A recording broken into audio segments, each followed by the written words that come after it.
ओम नमः शिवाय। नमस्कार दोस्तों, स्वागत है आप सभी का हमारे चैनल भक्ति ज्ञान में। दोस्तों, आज मैं आपको शिव महापुराण की कथा सुना रहा हूँ। आप सभी भक्तजन इस कथा को श्रद्धा पूर्वक मन लगाकर सुने। भगवान शिव जी आप सभी की मनोकामना पूर्ण करेंगे और आप सभी के कष्टों को हर लेंगे। ब्रह्मा जी ने कहा, हे नारद, अगस्त्य जी के मुख से ऐसे वचन सुन रामचंद्र जी अपने नेत्रों में आंसू भरकर उनके चरणों पर गिर पड़े तथा ठंडी सांसें लेते हुए बहुत विलाप करने लगे। तदुपरांत उन्होंने हाथ जोड़कर मुनि से इस प्रकार कहा, हे मुनि, इस समय मैं दुख सागर में डूब रहा हूँ। उपदेश, ज्ञान तथा बुद्धि का इस समय मेरे ऊपर कोई प्रभाव नहीं पड़ सकता। अस्तु, आप सर्वप्रथम मुझे वह उपाय बतलाइए जिसके द्वारा मैं सीता को प्राप्त कर सकूं। तदुपरांत आप मुझे जो भी शिक्षा देंगे मैं उसे स्वीकार करूंगा। हे नाथ, आप मुझे अपना सेवक जानकर क्रोध ना करें। हे नारद, रामचंद्र जी के ऐसे वचन सुनकर अगस्त्य मुनि ने शिव जी की माया को धन्य कहते हुए तथा भगवान सदाशिव की स्तुति करते हुए यह उत्तर दिया, हे रामचंद्र जी, यदि तुम अपनी मनोकामना पूर्ण करना चाहते हो तो शिव जी की शरण में जाओ और उनकी प्रसन्नता के निमित्त कठिन तप करो। तुम्हारी सेवा से प्रसन्न होकर शिव जी रावण का पक्ष लेना छोड़ देंगे। अगस्त्य ऋषि के ऐसे वचन सुनकर रामचंद्र जी ने अत्यंत प्रसन्न होकर कहा, हे प्रभु, आप संसार में समुद्र को मथने वाले तथा इलवल के शत्रु के नाम से प्रसिद्ध हैं।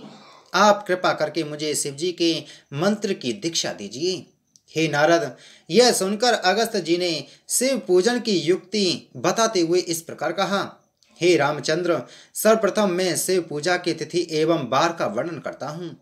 अष्टमी अथवा चतुर्दशी शिव जी की तिथि के नाम से प्रसिद्ध हैं एवं एकादशी विष्णु जी की तिथि कहलाती है। अस्तु, शुक्ल पक्ष में इनमें से किसी भी तिथि में शिव जी का पूजन आरंभ करें। शिव पूजन का संकल्प करके अपने शरीर को श्वेत वस्त्रों से भूषित करें तथा भस्म लगाएं। हे रामचंद्र, भस्म लगाए बिना शिव जी प्रसन्न नहीं होते और सिद्धि की प्राप्ति नहीं होती है। हे राम, जब भस्म तथा रुद्राक्ष धारण कर चुके हैं तब व्रत रखकर सर्वप्रथम इस प्रकार ध्यान करें, शिव जी गौर शरीर संपूर्ण अंगों में भस्म रमाए हैं, जिनके वामांग में गिरजा विराजमान हैं, जो 5 मुख 3 नेत्र 4 भुजा तथा लाल रंग के जटा जूट एवं संपूर्ण आभूषणों को धारण किए हुए हैं, जो जनेऊ के बदले सर्पों को लपेटे हैं तथा हाथ में डमरू एवं त्रिशूल को लिए हुए हैं, जो बागंबर ओढ़े हैं तथा निर्भयता को धारण किए हुए हैं, जो करोड़ों सूर्यों के समान परम प्रकाशवान तथा करोड़ों चंद्रमाओं के समान शीतल हैं, उन्हें मेरा साष्टांग प्रणाम है। इस प्रकार ध्यान धरकर शिव जी का पूजन करें तथा शिव सहस्त्र नाम का पाठ करें। हे नारद, इतना कहकर अगस्त्य जी ने रामचंद्र जी को वेद में लिखित सहस्त्र नाम को बताया। फिर वे इस प्रकार बोले, हे रामचंद्र, यदि कोई भय उत्पन्न हो तो तुम उससे डरना नहीं, क्योंकि शिव जी सदैव तुम्हारे रक्षक बने रहेंगे। तत्पश्चात वे तुम्हारी सेवा से प्रसन्न होकर तुम्हें अपना पाशुपत नामक अस्त्र देंगे। उसके द्वारा तुम अपने शत्रु को मारकर सीता को प्राप्त कर सकोगे। जो प्राणी शिव जी की शरण में आता है उसे सब प्रकार के आनंद प्राप्त होते हैं। इस प्रकार कहकर अगस्त्य जी ने उन सब लोगों का वृतांत संक्षेप में कह सुनाया जिन्होंने शिव जी की सेवा करके अपने अपने मनोरथ प्राप्त किए थे। ब्रह्मा जी ने कहा, हे नारद, अगस्त्य जी से उपदेश प्राप्त करने के उपरांत रामचंद्र जी रामगिरी पर्वत पर आकर गोमती नदी के तट पर बैठे। फिर वे शिवलिंग की स्थापना कर भस्म रुद्राक्ष को धारण कर शिव जी का ध्यान करने लगे। उन्होंने भगवान सदाशिव जी की मूर्ति को अपने हृदय कमल में स्थापित किया। रामचंद्र जी ने शिव जी के जिस स्वरूप का ध्यान किया था उसका वर्णन इस प्रकार है, जिनकी कांति करोड़ों सूर्य के समान सुंदर है, जिनमें करोड़ों चंद्रमाओं के समान शीतलता है, जिनके 5 मुख तथा 3 नेत्र हैं, जिनकी 4 भुजाएं हैं तथा जिनके मस्तक पर चंद्रमा विराजमान है, जो बागंबर ओढ़े तथा सर्पों का जनेऊ पहने हैं, जिनके कंठ में हलाल की श्यामता है, जिनके दोनों चरण कमल के समान कोमल तथा सुंदर हैं, जो अपने गौर शरीर पर भस्म रमाए हैं तथा अत्यंत दयालु, अनादि अप्रमेय, अविनाशी, अद्वितीय, विद्या, हर्ष, सत्य तथा धर्म के साक्षात स्वरूप हैं। वे शिव जी अपने भक्तों पर अत्यंत दया करें। हे नारद, शिव जी के ऐसे स्वरूप का ध्यान धरकर रामचंद्र जी शिव सहस्त्र नाम का जप करने लगे।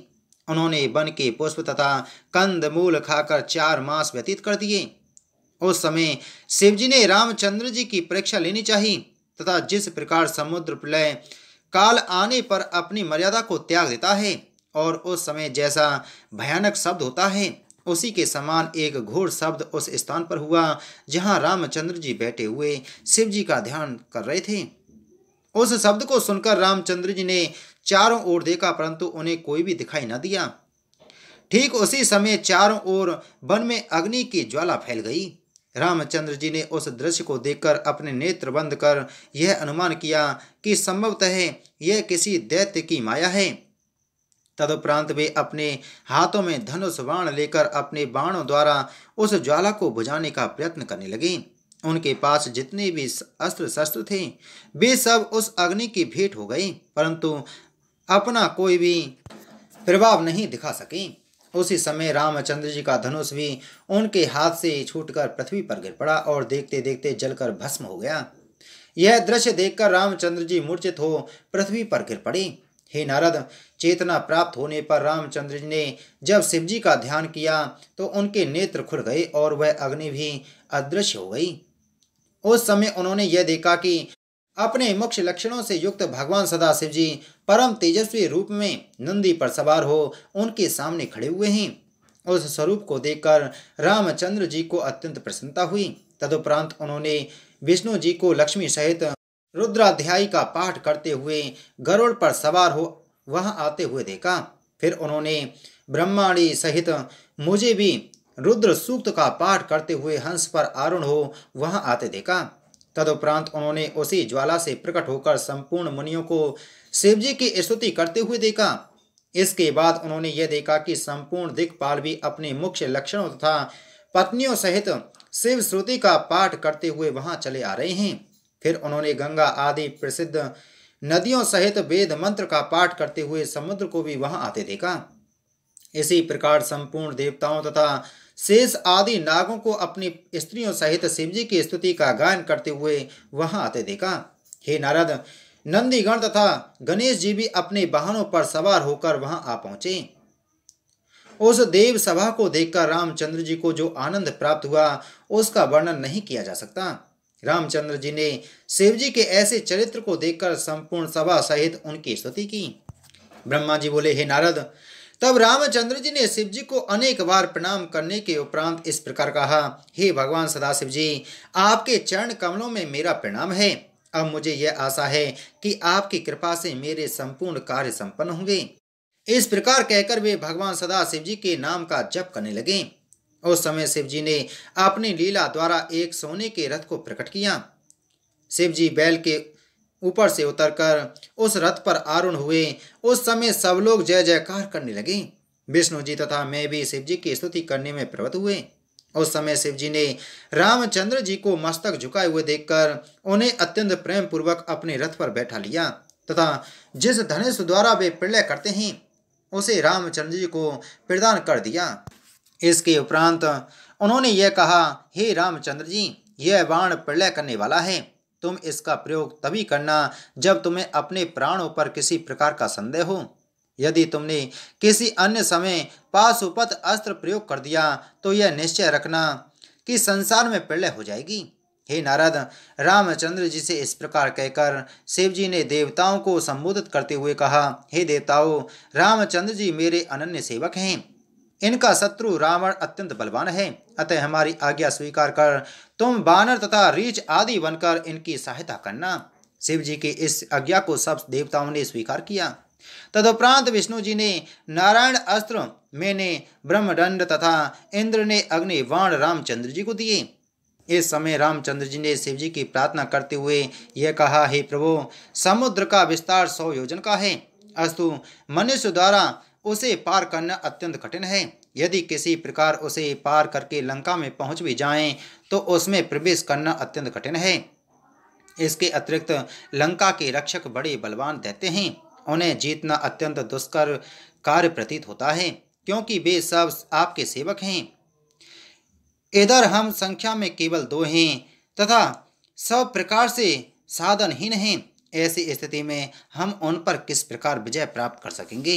हे नारद, रामचंद्र जी की यह विनय सुनकर शिव जी ने उत्तर दिया, हे रामचंद्र जी, तुम कुछ चिंता मत करो, क्योंकि हम तुम्हारी सदैव सहायता करते रहेंगे। लंका के राक्षस धर्म के विरुद्ध हो गए हैं, अतः उनके मरने का समय समीप आ पहुंचा है। अस्तु, तुम्हारी विजय निश्चित है। इस संबंध में हम तुम्हें एक बात और भी बतला दें कि किष्किंधा नगरी में सब देवताओं ने बंदर का रूप धरकर जन्म ग्रहण किया है। उनकी सहायता द्वारा तुम समुद्र पर सेतु बांधकर लंकापुरी में आसानी से जा पहुंचोगे तथा रावण का वध करके सीता को प्राप्त कर लोगे। शिव जी के श्री मुख से ऐसे वचन सुनकर रामचंद्र जी ने कहा, हे प्रभु, आपकी कृपा से यह सब कार्य तो हो जाएंगे, परंतु मेरी यह इच्छा है कि आप अपने अंश द्वारा किसी को उत्पन्न करके मेरे साथ अवश्य भेजें, जिससे मेरे सभी कार्य संपन्न हो जाएं तथा मुझे अपनी सिद्धि में पूरा भरोसा बना रहे। यह सुनकर शिव जी बोले, हे रामचंद्र जी, रुद्र के अंश द्वारा हनुमान का अवतार हो चुका है। हनुमान तुम्हारे साथ रहकर सभी कार्यों में सहयोग प्रदान करेंगे। उनके साथ रहने से तुम्हें कुछ भी श्रम नहीं उठाना पड़ेगा। ब्रह्मा जी ने कहा, हे नारद, इतना कहकर शिव जी ने रामचंद्र जी को तत्व ज्ञान का उपदेश किया। तदुपरांत वे अंतर्ध्यान हो गए। तब रामचंद्र जी ने अगस्त मुनि के समीप पहुंचकर उनसे सब हाल कहा।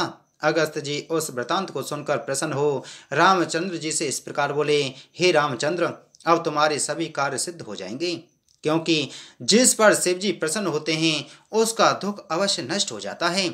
अगस्त जी की इस बात को स्वीकार कर रामचंद्र जी लक्ष्मण के साथ ऋष्यमुख पर्वत की ओर चले। वहां शिव जी के कथानुसार उनकी हनुमान जी से भेंट हुई। हनुमान जी ने रामचंद्र जी के सभी कार्य में सहायता प्रदान की, जिसके परिणाम स्वरूप रावण का संहार हुआ तथा रामचंद्र जी ने सीता को पुनः प्राप्त किया। इतनी कथा सुनकर नारद जी ने कहा, हे पिता, मेरी यह अभिलाषा है कि मैं हनुमान जी का संपूर्ण वृत्तांत विस्तार पूर्वक सुनूं। ब्रह्मा जी बोले, हे नारद, 7 द्वीपों में पहले द्वीप का नाम जम्बू द्वीप है। जम्बू द्वीप के 9 खंड हैं। उन 9 खंडों में से जिस खंड का नाम किम पुरुष है, वहाँ केसरी नामक वानरों के एक राजा निवास करते थे। वे शिव जी के परम भक्त, सत्यवादी तथा निष्पाप थे। उनकी 66 वर्षीय पत्नी का नाम अंजनी था। वह बड़ी पतिव्रता थी। एक दिन की बात है कि वह 16 श्रृंगार किए तथा उत्तमोत्तम वस्त्राभूषणों को धारण किए हुए पर्वत के एक शिखर पर खड़ी हुई थी। उसी समय 49 पवनों में से समीर नामक एक वायु, जिसका नाम प्रभंजन भी था, वहां आ पहुंचा। अंजनी के स्वरूप को देखते ही वह मोहित हो गया। तब वह काम से पीड़ित हो सूक्ष्म रूप धारण कर उसके शरीर में प्रवेश कर गया। अंजनी को जब अपना शरीर कुछ भारी मालूम हुआ तो उसने यह विचार किया कि मेरे पति के अतिरिक्त यह कौन सा अन्य मनुष्य है जो मेरे शरीर को स्पर्श कर रहा है। जब उसे कुछ ज्ञात न हुआ तो वह उस अज्ञात व्यक्ति को संबोधित करते हुए इस प्रकार बोली, हे देवता, तुम कौन हो जो मेरे शरीर का इस प्रकार स्पर्श कर रहे हो? तुम निष्पाप होकर मेरे सम्मुख प्रकट हो तथा मुझे अपना शरीर दिखाओ।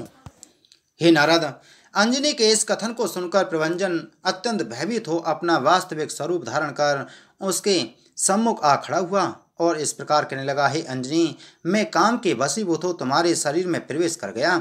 मैं इंद्र का भाई प्रभंजन नामक देवता हूँ। मेरे स्पर्श से किसी को कुछ भी पाप नहीं लगता। मैंने सच्चिदानंद ब्रह्म के समान तुम्हें यहाँ आकर अपना दर्शन दिया है। तुम किसी प्रकार का संदेह मत करो। भगवान सदाशिव जी की इच्छा अत्यंत बलवान है।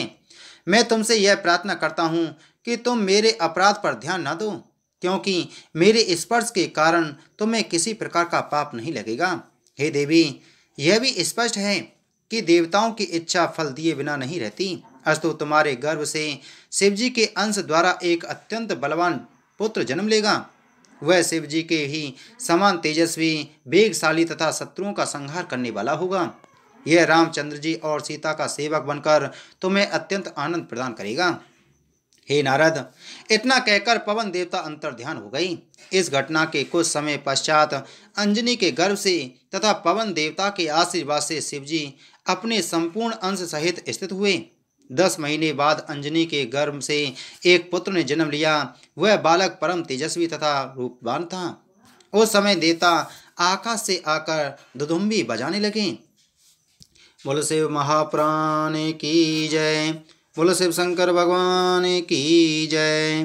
तो दोस्तों, उम्मीद है आपको कथा अच्छी लगी होगी। तो वीडियो को लाइक करें, वीडियो को ज़्यादा से ज़्यादा शेयर करें। अगर आप हमारे चैनल पर पहली बार आए हैं तो चैनल को सब्सक्राइब कर बगल में घंटी के बटन को जरूर दबाएं। भगवान शिव जी आप सभी की मनोकामना पूर्ण करें और आप सभी के कष्टों को हरें। ओम नमः शिवाय।